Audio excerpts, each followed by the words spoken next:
welcome to another episode of the Fleekazoid podcast. We talk so much about relationships on here, but we do not talk about who you become after the relationship. Like, we just don't have one dedicated episode to it. So, hey, what's up? We're doing that today. Before we launch into it, I do want to say I'm on Patreon. I'm Fleeksy on there, like I'm Fleeksy on every social media platform. Please consider supporting me for $2. If you like what I do here and you find it valuable, it helps me out. Thanks, guys. So today's perspective is going to be coming from my own. It's not going to be all that encompassing of everyone's relationship or dynamic, but I'm coming from personal experience of who I became after my relationships ended. And I mean like some of my longest ones. Like I've had 6-year on and off ones. But sometimes even when we're just in these like short little situationships, we filter who we are and we try to mitigate our actual selves, or we even just try to become who they are and we relent our future into theirs. Like we just think that they know so much more about life and that their world is so much more exciting than ours that we don't even think about what our future selves look like without them in it. So if you are a little codependent or you have enmeshment tendencies, this is something that could happen to you. Like you just don't trust your future enough. You think that they might know more than you. You feel like maybe they might know something about life that makes them more qualified to decide where the future is headed for everybody involved, which is absolutely not true. And that is the problem with codependency and enmeshment. While we may adopt other people's traits or we might learn to like what they like, we don't relent our entire futures or like what we can become as a human being, become dependent on who they are and what they want for us, or what we think would be the most digestible version of us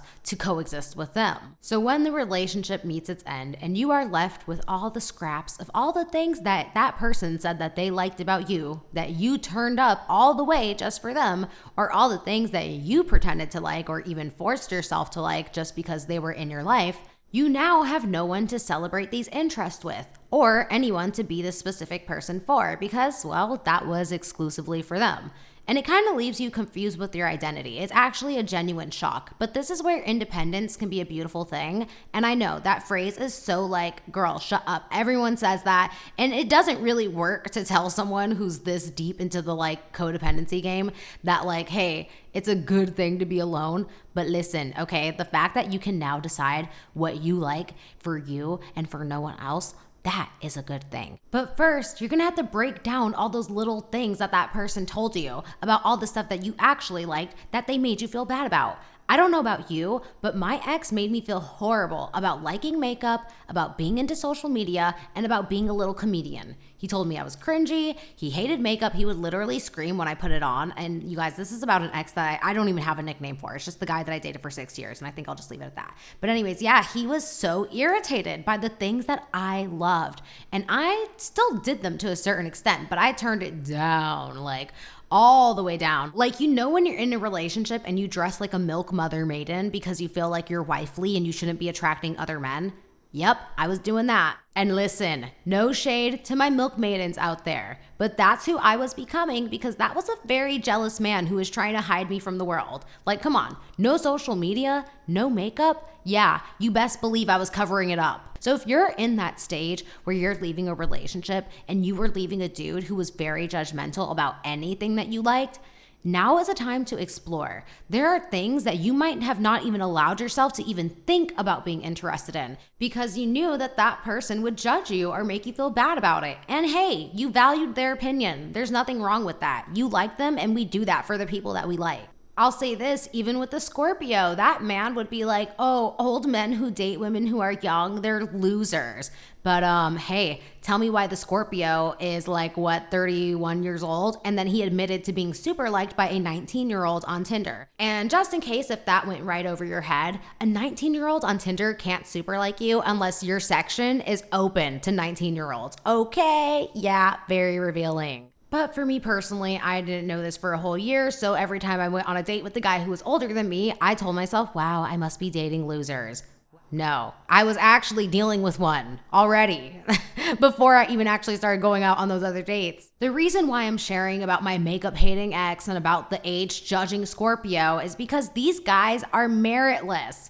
As soon as I stopped listening to the first guy, like, hello, I went on social media and I'm here today speaking to all of you. That would have never happened if I stayed with this man. He would have kept me from the internet. And look, if you know about my sugar era, the Scorpio did too. And he openly admitted to how insecure it made him that like these guys gave me this life that he could not give me. So that's the situation, besties. These guys are coming from a place of insecurity if they're judging you. And now that they're no longer in your world, you're not bound to the chains of living your life off of their little insecurities or trying to comfort them. So now I want you to think about what you like. I want you to think about all of your interests, and I want you to think about all the things that they try to make you feel bad about.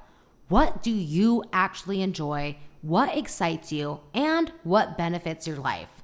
I don't want you to think about why they didn't like it or trying to get to the sole reason of that, because this is about you. You need to explore these things for you, because this could be your next big thing. This could be your true passion that you never even got to find out that was your passion because this person was keeping you from it.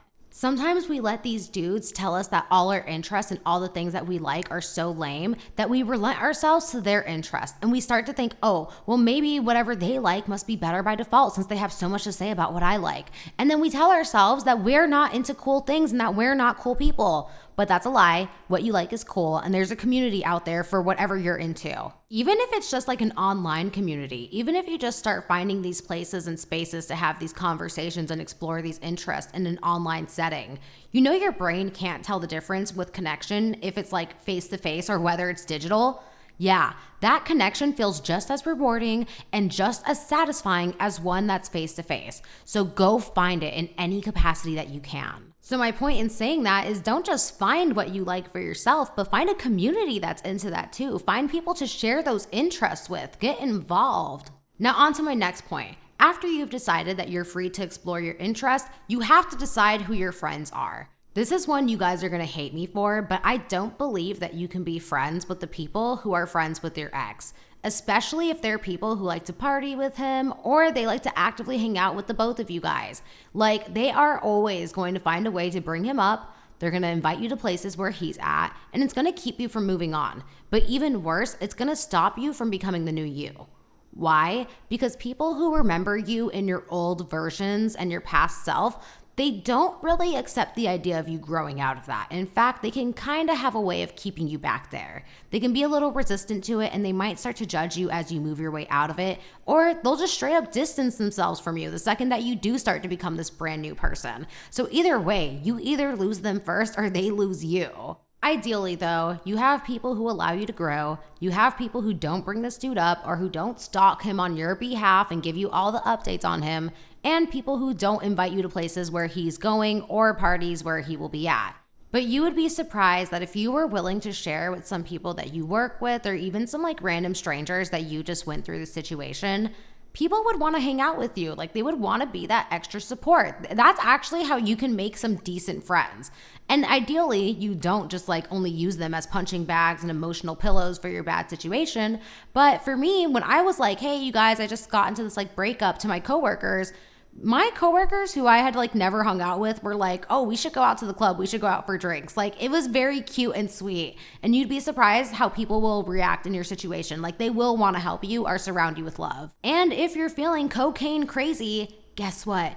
I am someone who took it online. Yeah, you can find support that way too. It was actually the most cathartic experience to be able to go on my live stream and talk to you guys. But something that also helped me heal was coming on here, making these podcasts, turning into topics that you guys could learn from. And in the process of trying to learn about my heartbreak and how to heal, I shared it with you guys. And that was also a very healing experience. So consider that too. Who can you become through what you create or who you share with? Also, if you had a loser who was telling you that all your friends are hoes and not to hang out with them, and you actually lost your friends in the process of dating this dude, now's your time to hit up all of those hoes. I said this on TikTok, and I'm gonna backtrack a little bit here, but between the hair, the makeup, the clothes, the social media, and the friends who are baddies and hoes, hi, these men are trying to keep you from being a baddie. They don't want you to reach your full potential and to meet men who could potentially be better than them.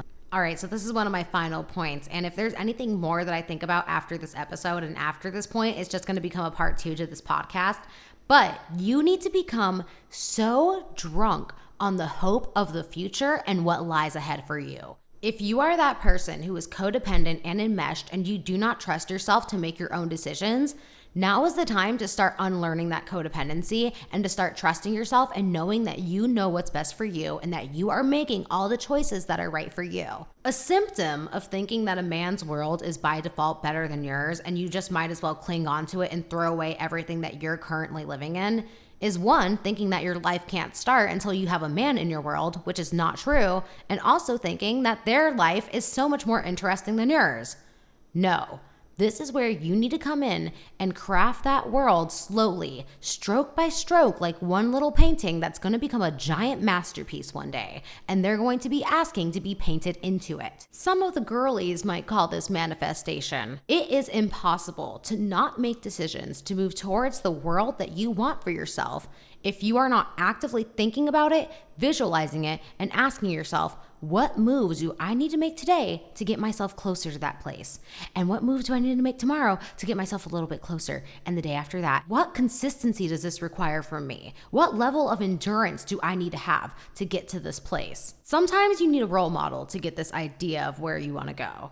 Sometimes you need a keyword. I know for me, if I find one keyword, I'm going down the rabbit hole and I'm getting lost in Wonderland. The key is to become so obsessed with creating your own world that you don't even think about the possibility of ever dropping it for a man. If anything, this man is going to try to become a part of yours. And when he does, it's going to feel icky and weird and you're going to be like, ew, go get your own thing. And then you're going to realize how weird it is that you were doing that for so long. This part of this process requires you to see so far down the road that no matter what is an obstacle in between, you know that it is inevitable that you are going to get to that end goal, whether it takes 1 year or 2 years or 3 years. But if it helps you out, you can radically change your life in 3 years. You can be in a whole different world within one just by the decisions that you make today that set you up.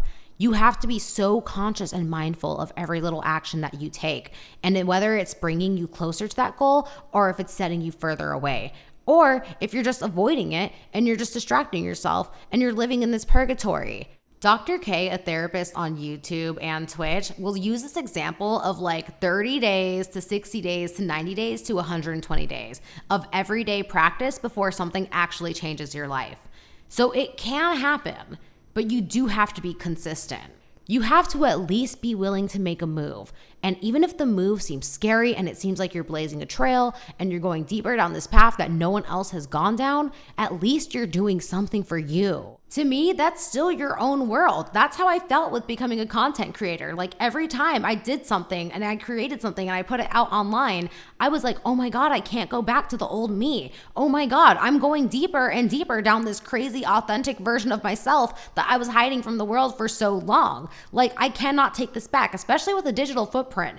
But whatever it is for you, that's for you to decide. And you can get there. It is possible. And if this seems like a lot right now, all you really need is a paper, a pen, and you just need to write down what you want, whether it's an apartment, whether it's the type of climate that you want to live in. Think about your dream world or your dream life. And don't start trying to create a world that has no problems in it because, hey, we all have problems, even if they're good ones. Get a pen, get a paper, start writing down what you want for you. Go on Pinterest, start saving little images, get a vision board, and start thinking about what it's going to take for you to make these things materialize. And don't get scared about how long it's going to take because the time is going to pass regardless. So you might as well work towards something. And just to break away from the motivational talk for a second, I know how daunting all of this seems because you just got out of this relationship, whether you were rejected, whether you broke up with him, it's like, you almost feel like you have no value and it feels audacious to even think that you could become this brand new person who's so distant from what you feel right now and where you are right now. You do want to take time to process where you actually are, but eventually you want to get to this place where you define your new world, your new identity, and you don't want to be shy about the things that it's going to take to get you there. You do not have to pack up and move, and you do not have to eat, love, pray. This can all be done in your backyard or in your bedroom. However, I know that there are girls who will definitely do that because they have the means to, and why the fuck not? Go ahead, I support the move. However, if you're not financially in that place to do it, once again, you can do this at your home. So whether you were actually in a long relationship breakup or whether it was a situationship, I know how that can shake your identity and your sense of self and everything that you thought was going to come ahead of you. It's really important right now that whatever future you thought you were going to have with that man, or any way that you thought that this dude was going to make your life easier, dead that thought right now. That is no longer a possibility. It's no longer a hope. You are now living for you. You are now on your own path and you are blazing it. Be proud about it. It's a very exciting thing to have the opportunity of life, and especially to be young, to be beautiful, to be smart, to be educated, to have access to the internet, however you want to define your value. It is amazing that you have it right here, right now. Let me ask you this. How many stinky doo-doo boys have you dealt with in the past that you have either completely forgot about or you don't even entertain the idea of physically being with them? Sometimes you might even have forgotten their names or their faces. Yeah, that's gonna happen to this guy. The more you become obsessed with your new life and you form these new patterns and these new habits and you get these new problems, your brain is gonna kill those synapses that keep his memory alive. So this is where today's episode ends. If I feel like I have anything more to add on this, I will make a part 2. However, if this is your first time listening to me on this podcast, hey, what's up? Some recommendations that I wanna send you to if you are feeling heated in the moment of this topic. Go check out the episode called Stop Identifying with the Anger and Pain of a Bad Situation. I also want you to watch the episode No Man Equals No Value. I just feel like they both go hand in hand with this one. So I think they'll really help you out. Go check it out. But my entire podcast has a lot of zingers, all right? You will not be disappointed. If you don't already follow me on Instagram or Twitter, TikTok, well, if we even still have Twitter by next week. Yeah, I'm fleeksy on everything, basically. This is what I'm trying to say. Also, I upload these episodes to YouTube on the specific channel called Fleekazoid, and you guys can comment individually to leave me feedback on these very episodes, and I love to see it, so please do. One of the best forms of feedback, though, is leaving me 5 stars on Apple or Spotify, wherever you're listening, and leaving a cute little comment, especially if you're watching on Apple. Also, once again, I am on Patreon. If you like my content and you want to support what I do here, all I ask is for $2. Yes, $2 hairs. It helps me out. So that is today's episode. Thank you guys so much for making it to the very, very end. I hope you all have a great day. Bye.